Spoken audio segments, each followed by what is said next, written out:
વધુ સમાચારમાં વાત કરીએ તો સમાચાર ડભોઈથી સામે આવ્યા છે। વડાપ્રધાનની વર્ચ્યુઅલ ઉપસ્થિતિમાં તેમજ મુખ્યમંત્રીની પ્રેરક ઉપસ્થિતિમાં આવાસોનું ઈ-લોકાર્પણ અને ખાતમુહૂર્ત કાર્યક્રમ યોજાયો હતો। તેમાં ડભોઈ એપીએમસી ખાતે શહેર તાલુકાના સહિત 237 લાભાર્થીઓને આવાસોનું લોકાર્પણ કરવામાં આવ્યું હતું। કેન્દ્ર અને રાજ્ય સરકારે પ્રધાનમંત્રી આવાસ યોજનામાં પ્રાથમિક જરૂરિયાતોની પૂર્તિ કરી અને હું નિશ્ચિત છું પાકું મકાન બન્યા બાદ હવે હું મારા દીકરા દીકરીના ઉચ્ચ અભ્યાસમાં ધ્યાન કેન્દ્રિત કરીશ। રાણાભાઈ ભરવાડ જણાવી રહ્યા છે તો ડોક્ટર આંબેડકર આવાસ યોજનાના રૂપિયા 1.20 લાખને સહાયથી બન્યો છે આ સપનાનું મકાન। તો સરકારની આ યોજનાથી ગ્રામીણ વિસ્તારમાં રહેતા લોકોને ખુશી વ્યક્ત કરી હતી અને આ આવાસ યોજનાનો સમગ્ર રાજ્યના 33 જિલ્લાઓમાં 1,27,000 આવાસોનું ઈ લોકાર્પણ તેમજ ખાતમુહૂર્તનો કાર્યક્રમ જે છે તે યોજવામાં આવ્યો હતો। તો બનાસકાંઠાના ડીસા ખાતેથી આ કાર્યક્રમ યોજાયો હતો। સમાંતર નક્કી કરવામાં આવેલી ગ્રામીણ વિસ્તારના 115 વિધાનસભા મત વિસ્તાર પૈકી ડભોઈ મત વિસ્તારના એપીએમસી ખાતે પણ આ જીવંત પ્રસારણ કરવામાં આવ્યું હતું। આ કાર્યક્રમ અંતર્ગત ડભોઈ એપીએમસી ખાતે યોજવામાં આવ્યો અને આ અંગે ધારાસભ્ય શૈલેષ મહેતાએ સરકારની પ્રત્યેક મહત્વાકાંક્ષી યોજનાઓનું ખૂબ મહત્વ છે તે અંગે માર્ગદર્શન આપ્યું હતું।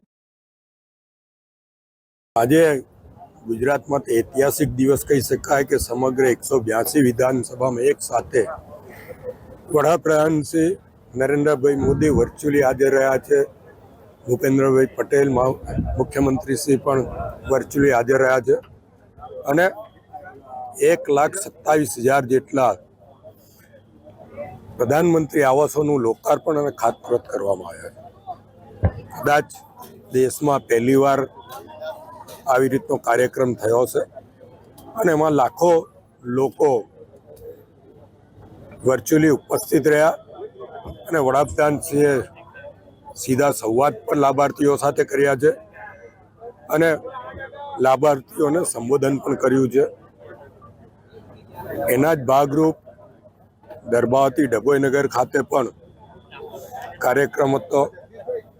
લગભગ 237 લાભાર્થીઓને મકાનોની ચાવી આપવામાં આવી છે અને આ કાર્યક્રમમાં વડોદરા જિલ્લાના કલેક્ટર શ્રી ગોર સાહેબ, જિલ્લા વિકાસ અધિકારી શ્રીમતી મમતાબેન, તાલુકા વિકાસ અધિકારી, મામલતદાર શ્રી, નગરપાલિકા પ્રમુખ, તાલુકા પંચાયતના પ્રમુખ, જિલ્લા ભાજપના આગેવાનો સહિત અનેક લાભાર્થીઓ અહીંયા ઉપસ્થિત થયા।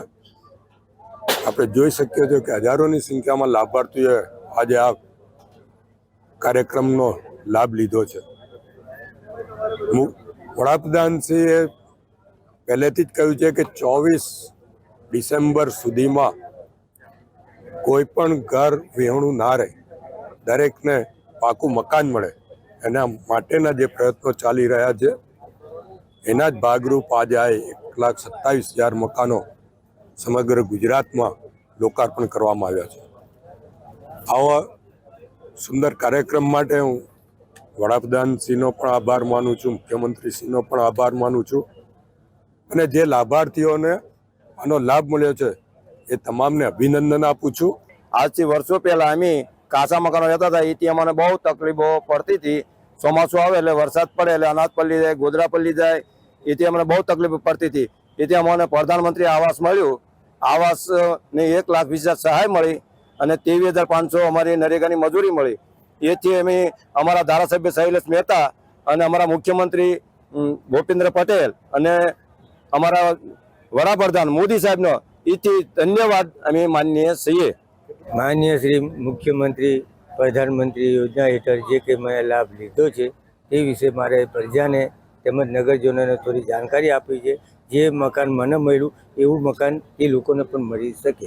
આમાં મને સાથ સહકાર આપવાવાળા માણસો જેવા કે ધારાસભ્ય શ્રી શૈલેષ મહેતાજી છે, ગુજરાત સરકાર છે, તેમજ નગરપાલિકાના કાર્યકર્તાઓ તથા કર્મચારીઓએ મને જે સાથ સહકાર આપી મારું ફોર્મ ભર્યું એમાં અને આજે મારું મકાન મળ્યું છે અને આજે મેં મારા મકાનને 1 વર્ષની અંદર તૈયાર કરી નાખ્યું।